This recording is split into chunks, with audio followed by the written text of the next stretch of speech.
ide o zázračné gule alebo nejaké veštecké gule, ktoré tu nás sú zahrnuté do tohto položkovitého rozpočtu? Neviem, prečo práve túto stavbu ste si vytiahli, pretože je to bežné pri všetkých súťažiach, u všetkých miest, u kohokoľvek si pozriete, je to súťaž. My súťažíme o celkovú cenu. Čiže vyberať tu položky je naozaj vytrhanie z kontextu. Mohli sme dať a napadnúť, ale nemali sme formu, ako by sme mohli napadnúť. Všetko iné, keby bolo napadnuté, by sme dostali sa zase do súdneho sporu, ktorý by sa naťahoval niekoľko desiatok rokov. Taká je to pravda. Celková cena je o 640 000 nižšia, tak neviem, nad čím, čo zase hľadáte. Hľadáte nejakú senzáciu, ktorá neexistuje, aby ešte nejakému Zdechovskému tu posielali výzvy, veď to je hanba mesta. Sa môžete hanbiť, kto to robí toto. Kto to robí, sa môžete hanbiť. Sa môžete hanbiť, kto to robí, lebo škodíte mestu, nie mne.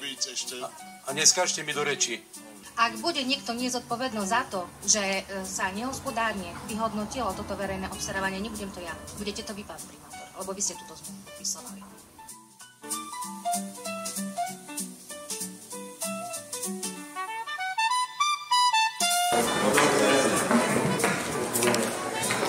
Dobrý deň, pán Baggardoš. Z akého dôvodu ste dal pokyn policajtom, aby ma vyviedli z rokovacej miestnosti? Toto budeme riešiť v rámci samostatného konania. No ale policajti ma nechcú pustiť dovnútra.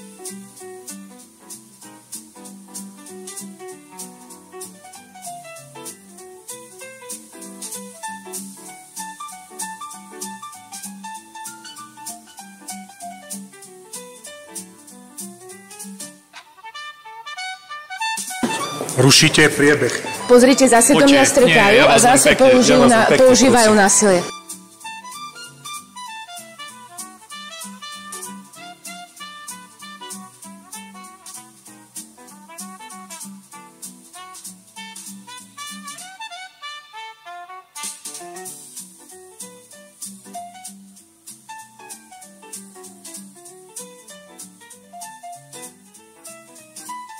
Dobrý deň, Viktorka volala za Zastavme korupciu.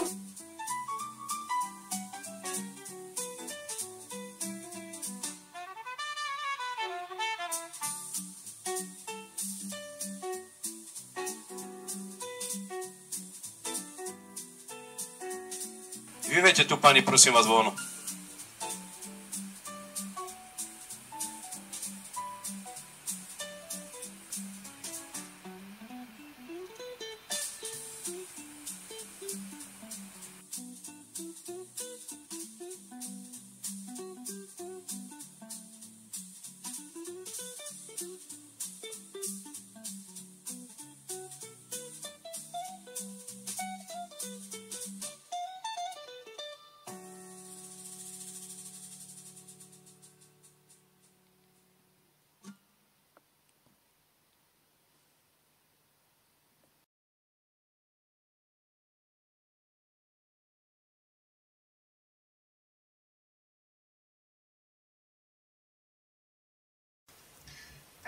Napriek tomu, že tu boli predložené vlastne viac menej také formálne vyhlásenia, že je všetko v poriadku, ale podnet, ktorý vypracovala občianska aktivistka Zuzana Tekeliová, sa týka toho, čo ste mi vlastne nezodpovedali, a to budem veľmi konkrétna, aj keď uvádzate, že celkovo vlastne oproti predpokladanému objemu finančných prostriedkov sa vysúťažená cena za celú realizáciu Južného parku znížila.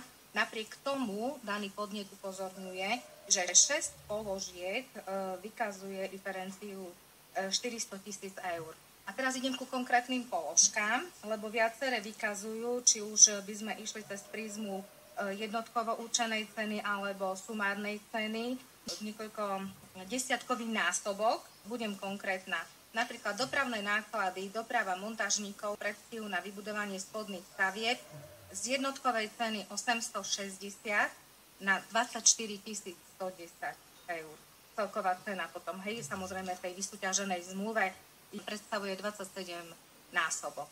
Keď idem ďalej, strom listnatý, ktorý predtým v zmluve uzatvorenej medzi mestom a Mírik bol jednotková cena 113 eur, Zrazu zo vysúťaženej zmluvy jednotková cena jedného stromu je 1507 eur.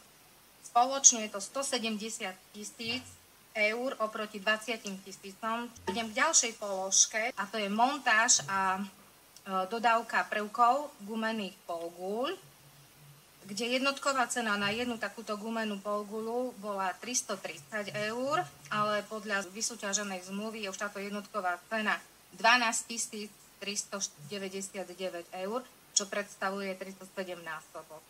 Idem k ďalším trom položkám, na ktorých sa markantne odzrkadľuje vlastne táto vysoká asymetria, tento rozdiel, neprospech samozrejme využívania verejných prostriedkov. Montáž a dodávka prvkov gumená pologula, jednotková cena 173 eur, v vysúťaženej zmluve z verejného obstarávania jednotková cena takejto guly 7 000 eur, čo je 43 násobok oproti pôvodnej sume. No a nakoniec montáž a dodávka prvkov gumená polgula, priemer 800 mm, pôvodne stanovená cena v zmluve zmierí 586 eur.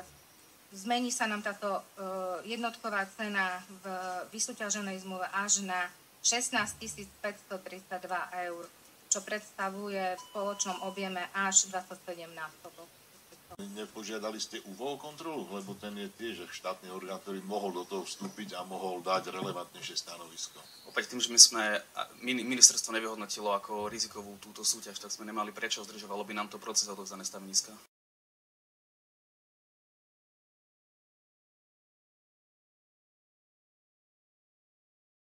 Preto sa pýtam, lebo je tu veľké podozrenie a to jednoducho nerobí dobre.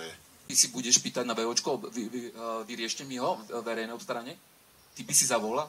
Tak ako prečo ako dávaš takéto otázky, že či máme my pýtať verejné obstarávanie, že či áno, či nie, či máme, či sú takéto pochybnosti. Takže toľko.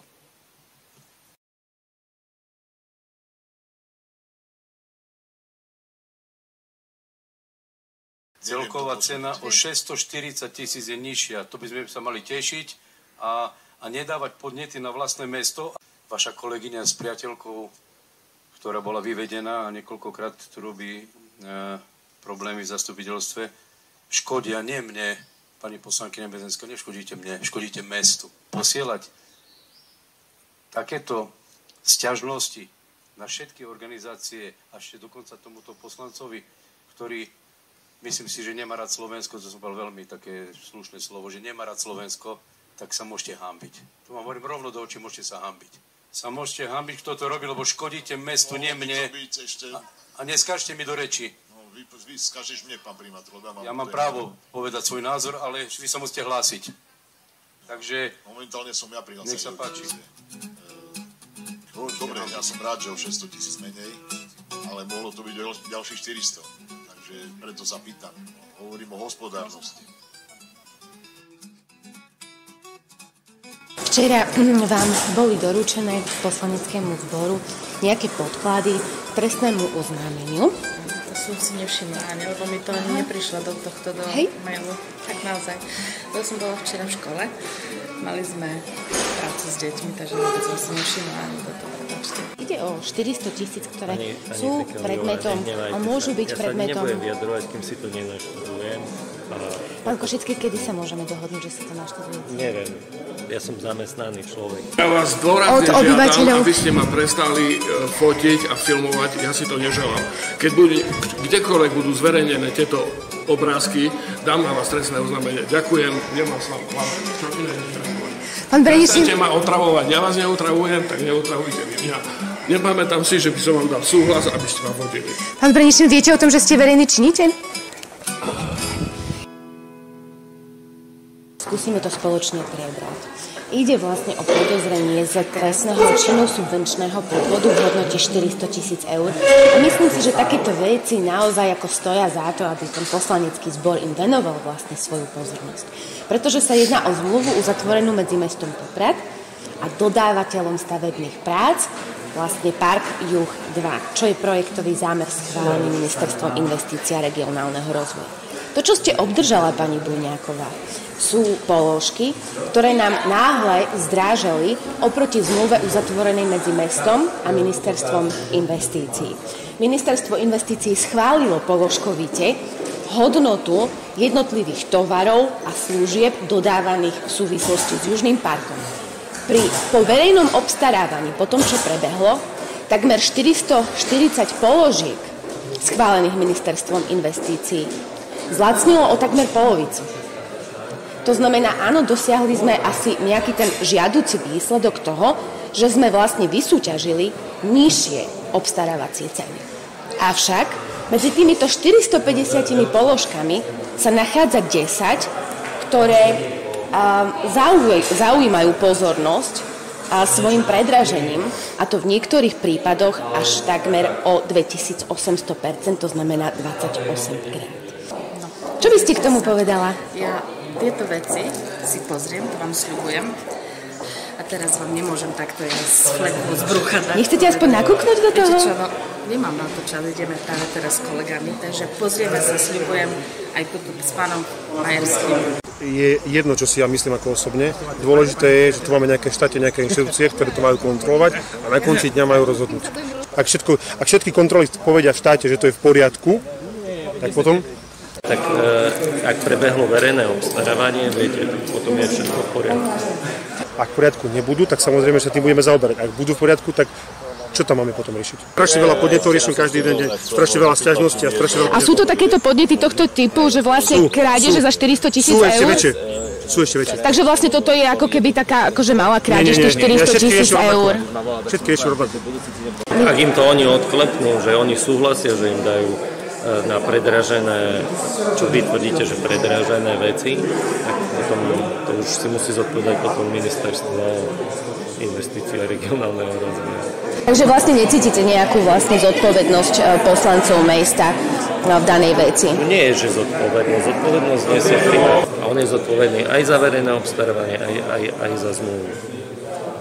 Mám ako osoba, ako človek povedať, že si myslím o tom niečo iné, keď inštitúcie, ktoré kontrolujú veci, rozhodnú inak, ako si myslím napríklad ja. A nemáte na to vlastný názor? Mám na to vlastný názor, ale tie produkty, tie tovary, ktoré boli obstarané, neodpovedajú trhovej cene? Nie je dôležité, že čo si myslím aj ja ako súkromne, dôležité, čo si na to budú inštitúcie, ktoré sú na to určené. Pán Majerský, a myslíte si, že tento štát funguje dostatočne dobre na to, aby teda sme sa mohli spoľahnúť na výkon verejnej moci práve orgánmi, ktoré viac menej sú. Dnes už máme dôkazy o tom, že pán Danko je prepojený s ministerstvom hospodárstva, že je prepojený s ministerstvom vnútra, po prípade aj ministerstvom investícií regionálneho rozvoja cez pána Rašího. Ale ja myslím, že pán Raší teraz neriadí ministerstvo. Ale tú zmluvu medzi ministerstvom a mestom po pračnom čase podpisoval on. Ale musím ísť, žena ide k doktorovi a potrebujem ho na chvíľu. Nehnevajte sa fakt na mňa, ale 11, 15... Z takej vášnivej diskusie, ale môžem ísť aj za vami, môžete sa vyjadriť na kameru. Dobre, ale ja musím utekať za tú svoju ženu. Pán Majerský, nemáte záujem na to doplniť tie informácie, ktoré by mali byť predmetom skúmania, pretože samozrejme som to trošku ako skrátila. Je tam tých pochybení oveľa viac. Nemáte ako klub... Ja vám ukážem, pani manželka mi píše, nestíham nič. Poprad na prvom mieste, nemáte záujem na to dozvedieť sa o tom viac? Ale veď vám to hovorím, že sa to momentálne teraz deje.